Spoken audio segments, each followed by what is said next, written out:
বললেন তামিম ইকবাল হোক, ফারুক আহমেদ হোক, আমিনুল ইসলাম বুলবুল হোক, জাভেদ ওমর হোক, আমরা যারা ক্রিকেটের সঙ্গে সংযুক্ত লম্বা সময় সংযুক্ত ছিলাম, তারা যদি হয়তো আসে, হয়তো পলিসি মেকিংয়ের কাছে অনেক ইম্পর্টেন্ট হবে। বাট যারা ক্লাব নিয়ে কাজ করে তারাও খুব ইম্পর্টেন্ট, কারণ তারাও তাদের স্যাক্রিফাইস করে এই জায়গাটা আসেন। প্রথমত আমি যখন ঢুকলাম নর্মাল মনে হয়েছিল, বাট ভেরি এক্সাইটেড। কেন আমি সবসময় বলি আমাদের ক্রিকেট কালচার, এটা একটা কালচারের একটা অংশ। তাহলে মানে অনেক এনজয় হচ্ছে ভিতরে, যেহেতু আমার দুইজন ভোটার পাইলট এবং দেবু দুজনেই আমার খুবই ক্লোজ। একসাথে বসে আমরা কফি খাচ্ছি।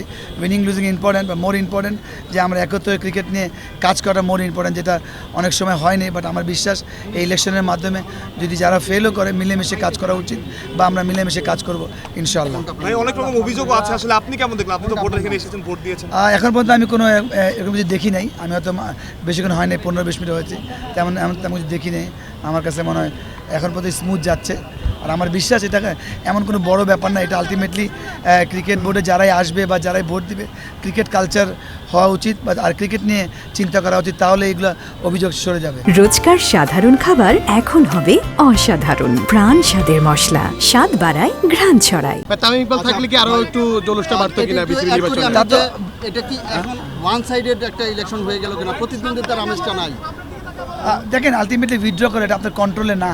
যারা উইথড্র করেছে হয়তো অনেকগুলো কারণে করেছে, এটা টেকনিক্যাল পয়েন্ট, আমি হয়তো বলতে পারবো না। বাট যেটা বললেন তামিম ইকবাল হোক, ফারুক আহমেদ হোক, আমিনুল ইসলাম বুলবুল হোক, জাভেদ ওমর হোক, আমরা যারা ক্রিকেটের সঙ্গে সংযুক্ত লম্বা সময় সংযুক্ত ছিলাম, তারা যদি হয়তো আসে, হয়তো পলিসি মেকিংয়ের কাছে অনেক ইম্পর্টেন্ট হবে। বাট যারা ক্লাব নিয়ে কাজ করে তারাও খুব ইম্পর্টেন্ট, কারণ তারাও তাদের স্যাক্রিফাইস করে এই জায়গাটা আসেন। বা দুজন যদি মিলিতভাবে কাজ করে, তাহলে এটা আরও হেলদি হবে, আরও সুন্দর হবে। নতুন নতুন অনেক ডিরেক্টরের জন্য আসছে অনেক সংগঠক, তাদের কাছে কোনো কি প্রত্যাশা থাকবে আপনার? অবশ্যই এটা বড় চ্যালেঞ্জ হবে, কেন আপনি জানেন ক্রিকেট আমাদের 1 নম্বর খেলা। তারা নতুন, আমার মনে হয় তারা নতুন কিছু করার চেষ্টা করবে উইথ কনসিস্টেন্ট। আমাদের এই পর্যন্ত আমরা যতবারই যেই বোর্ড আসছে, আমরা কিন্তু বরাবরই বাংলাদেশ টিম নিয়ে বিজি ছিলাম সবসময়।